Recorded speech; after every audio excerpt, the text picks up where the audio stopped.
Olá, meus queridos, a paz do Senhor, Deus abençoe. Estou passando aqui, irmão, para deixar uma palavra para o seu coração. Essa palavra está registrada no Evangelho de João, capítulo 3 do Evangelho de João.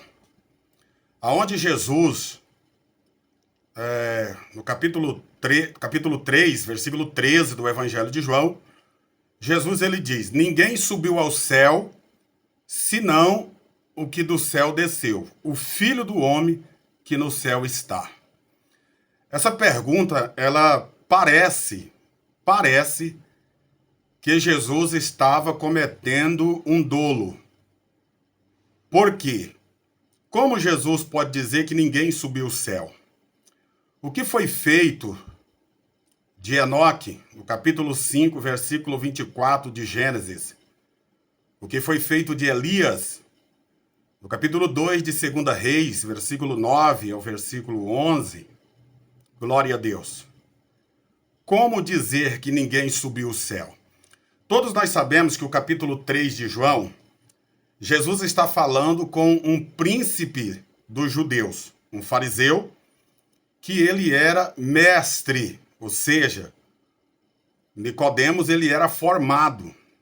Para nós, nos dias de hoje, ele era PhD, ele era doutor, formado. Ele dava aula nas sinagogas, ele dava ensinamento. Nicodemos teve a curiosidade de conversar com Jesus, porque viu que Jesus era um mestre semelhante a ele. Todos nós sabemos que o capítulo 3 de João, ali está uma discussão entre dois mestres. Dois mestres, Nicodemos e Jesus, ou dois rabi. Está tendo um debate ali sobre as coisas do céu, sobre as coisas de Deus. Nicodemos ele vai ter com Jesus à noite, porque ele reconhece que Jesus era de Deus. Ele diz: Rabi, bem sabemos que tu és homem vindo de Deus. Porque ninguém faz esses sinais que tu fazes se Deus não for com ele. Então Nicodemos reconheceu pelos feitos de Jesus, pelas obras, pela palavra, pelos milagres, que Jesus havia vindo de Deus. Ninguém poderia fazer o que Jesus fazia, se Deus não fosse com ele. Então foi ter com Jesus. Quando Jesus olha para Nicodemos, Jesus não olha para as vestes de Nicodemos. Porque Nicodemos, como mestre em Israel, ele tinha quipá, né? Ele tinha aquele chapéuzinho na cabeça, quipá, mitra. Ele usava as vestes talari. Talares, ele tinha filactérios, entendeu? Na testa, nos braços, nas coxas. Ou seja, Nicodemos ele tinha um trejeito que os mestres usavam. Então, Jesus não olha para as vestes. Jesus olha para o interior de Nicodemos. Jesus ele descobre quando nós servimos a Deus de verdade, não é pelas vestes, irmãos.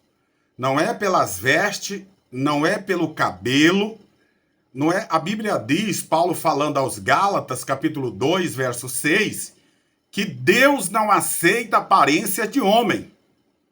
Não é com aparência. Aleluia. Aparência é para o mundo. O mundo que olha para a aparência. Deus não olha para... O salmista Davi diz que Deus olha para o coração. Um coração contrito e aquebrantado, Deus não despreza ele. Deus falou isso para o profeta Samuel, quando esteve na casa de Jessé.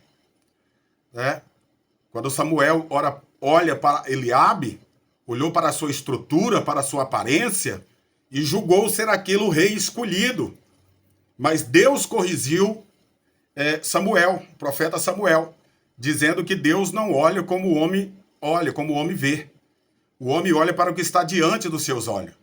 Deus, porém, olha para o coração. Glória a Deus por isso. Aleluia.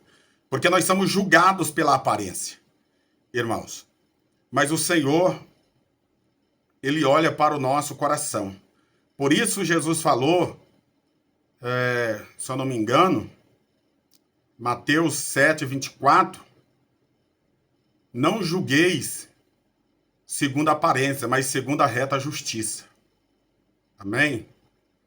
Aleluia. Não julgueis segundo a aparência, mas segundo a reta justiça. Então, quando Jesus olha para Nicodemo, Jesus não olha para as vestes. Qualquer um que olhasse para Nicodemo identificaria que ele era um mestre. Certo? Jesus não olhou para as vestes, Jesus olhou para o interior de Nicodemos. E Jesus olhando para o interior de Nicodemos, Jesus ele descobriu que Nicodemos não era nada daquilo que ele apresentava ser. Glória a Deus. Nicodemos tinha uma aparência de santidade, tinha uma aparência de homem santo, mas na eficácia Nicodemos negava isso. Então, quando Nicodemos chega a falar para Jesus, bem sabendo que tu és mestre vindo de Deus, porque ninguém faz esses sinais que tu faz se Deus não for com ele. Jesus diz, te digo que te é necessário nascer de novo, ou então tu não verás o reino de Deus. Nicodemos começa a ficar preocupado, porque sabendo que Jesus era de Deus, vindo de Deus, Jesus pregava a verdade, uma doutrina diferente dos fariseus, Nicodemos ele fica com uma pulga atrás da orelha e pergunta a Jesus como pode um homem velho tornar a nascer. Porventura entrará no ventre da sua mãe e tornará a nascer? Jesus diz que aquele que é nascido de carne é carne, o que é nascido do espírito é espírito. Irmãos, é necessário nascer da água e do espírito. Eu acho lindo porque na primeira carta de João, capítulo 5, se eu não me engano, versículo 8 por ali, diz que o que testifica na terra, irmãos, é a água, a palavra e o espírito. São esses que testificam na terra. A água, a palavra e o espírito. Glória a Deus. Por isso Jesus disse que é necessário nascer da água e do espírito. Glória a Deus, aleluia. Então, irmãos, Jesus vai falar para Nicodemos. Tu és mestre em Israel, no versículo 10, né? E não sabe dessas coisas. Se te falei das coisas terrenas, tu não compreendeu, não creste, o que seria se eu falasse das coisas do céu? Né? Aí é onde é que Jesus faz a pergunta, ele fala que ninguém subiu ao céu, senão aquele que do céu desceu, o Filho do Homem, tá? Que está no céu. É sobre isso aqui que eu quero falar.